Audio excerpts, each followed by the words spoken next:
Assalamualaikum warahmatullahi wabarakatuh. Perkenalkan, nama saya Maulidia Dwi Nur Cahyani, nomor absen 15 dari kelas 11 Kimia Analisis 2. Ulangan harian bahasa Indonesia kali ini, saya akan sedikit menjelaskan materi tentang teks cerpen. Saya akan menjelaskan tentang definisi cerpen. Cerpen adalah suatu karya sastra pendek yang bersifat fiktif dan mengisahkan tentang suatu permasalahan yang dialami oleh tokoh secara ringkas, mulai dari pengenalan sampai akhir permasalahan yang dialami oleh tokoh. Setelah mengetahui definisi cerpen, saya akan menjelaskan tentang ciri-ciri cerpen. Ciri cerpen yang pertama yaitu bersifat fiktif. Kedua, tersusun tidak lebih dari 10.000 kata. Yang ketiga, dapat dibaca dengan sekali duduk. Maksudnya yaitu membaca cerpen tidak memerlukan waktu yang lama. 4. Diksi yang digunakan tidaklah rumit sehingga mudah dipahami. Kelima, memiliki alur tunggal atau satu jalan cerita. Yang keenam, biasanya ditulis berdasarkan peristiwa dalam kehidupan. Terakhir yaitu memiliki pesan moral yang terkandung. Selanjutnya, struktur cerpen. Struktur cerpen biasanya terdiri 5 elemen dasar dan tambahan abstrak apabila diperlukan untuk menyusun sebuah cerpen. Berikut adalah struktur penyusun cerpen. Yang pertama yaitu abstrak. Apa sih abstrak? Abstrak merupakan pemaparan awal dari cerita yang akan disampaikan. Abstrak merupakan pelengkap dari sebuah cerpen. Oleh karena itu, abstrak bisa jadi tidak ada di dalam sebuah cerpen. Yang kedua, yaitu orientasi. Orientasi menjelaskan tentang latar, baik itu waktu, tempat, maupun suasana yang ada di dalam sebuah cerpen. 3. Komplikasi. Struktur di mana terdapat pemaparan awal sebuah masalah yang dihadapi oleh tokoh akan dijelaskan pada bagian ini. 4. Evaluasi. Masalah yang dipaparkan akan semakin memuncak. Puncak dari masalah tersebut ditulis dalam bagian evaluasi. 5. Resolusi merupakan akhir dari permasalahan yang ada di dalam cerpen.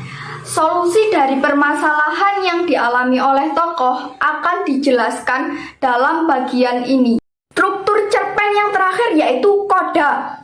Apa sih koda? Koda merupakan sebuah penutup yang berisi pesan moral yang ada di dalam sebuah cerpen yang disampaikan penulis kepada pembaca.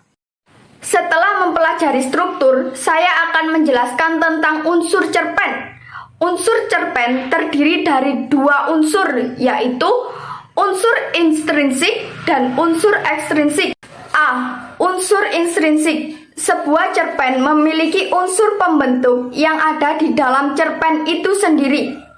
Unsur tersebut dinamakan unsur intrinsik. Terdapat berbagai unsur intrinsik pembangun cerpen yaitu 1. Tema. Pokok pikiran yang mendasari jalannya cerita pendek. 2. Alur. Merupakan urutan peristiwa yang ada di dalam cerita pendek. 3. Setting. Setting dibagi menjadi 3, yaitu latar tempat, latar waktu, latar suasana yang terdapat pada cerpen. Tokoh. Pemeran yang diceritakan di dalam cerpen, baik pemeran utama maupun pemeran pendukung. Watak. Sifat dari pemeran yang ada di dalam cerpen. Watak dibagi menjadi 3, yaitu protagonis, antagonis, dan netral.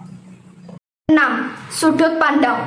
Merupakan cara pandang penulis menceritakan isi atau kejadian dalam sebuah cerpen. Sudut pandang dibagi menjadi 2, yaitu A. Sudut pandang orang pertama, pelaku utama, dan pelaku sampingan. B. Sudut pandang orang ketiga, serba tahu, dan pengamat. Yang ketujuh atau terakhir yaitu amanat, pesan atau pelajaran yang ada di dalam cerpen, baik tersirat maupun tersurat. B.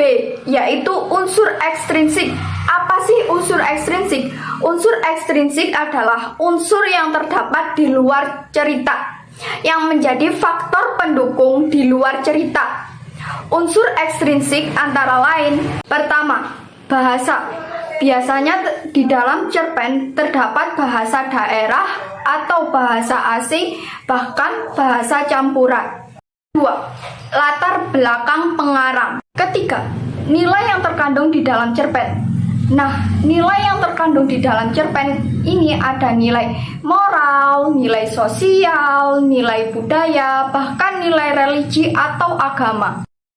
Kaidah kebahasaan antara lain yaitu: 1.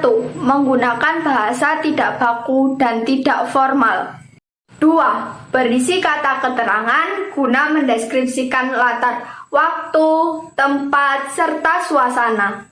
3. Memuat kata sifat yang menggambarkan pelaku seperti penampilan fisik serta kepribadian si tokoh yang ada di dalam cerpen. 4. Dapat menggunakan gaya bahasa yang sifatnya konotasi. 5. Memakai kalimat langsung dan tidak langsung untuk penulisan percakapan yang ada di dalam cerpen. 6. Dapat memakai gaya bahasa perbandingan, pertentangan, pertautan, dan perulangan. Setelah kaidah kebahasaan yaitu F. Fungsi cerpen. Fungsi cerpen tergolong menjadi 5 jenis yaitu: 1. Fungsi rekreatif sebagai penghibur bagi para pembaca. 2. Fungsi estetis, memiliki nilai estetika atau keindahan sehingga memberi rasa puas dalam hal estetis bagi para pembaca. 3. Fungsi didaktif, yaitu fungsi yang mengarahkan dan mendidik para pembaca karena nilai-nilai kebenaran dan kebaikan yang terkandung di dalamnya.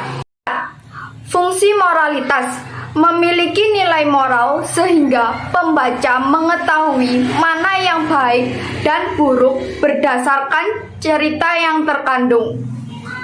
5. Fungsi religius, memberi pembelajaran religi sehingga dapat dijadikan contoh bagi para pembaca. Sekian materi teks cerpen yang dapat saya sampaikan. Semoga bermanfaat dan apabila ada kekurangan kata ataupun kesalahan, mohon dimaafkan sebesar-besarnya. Saya ucapkan terima kasih. Wassalamualaikum warahmatullahi wabarakatuh.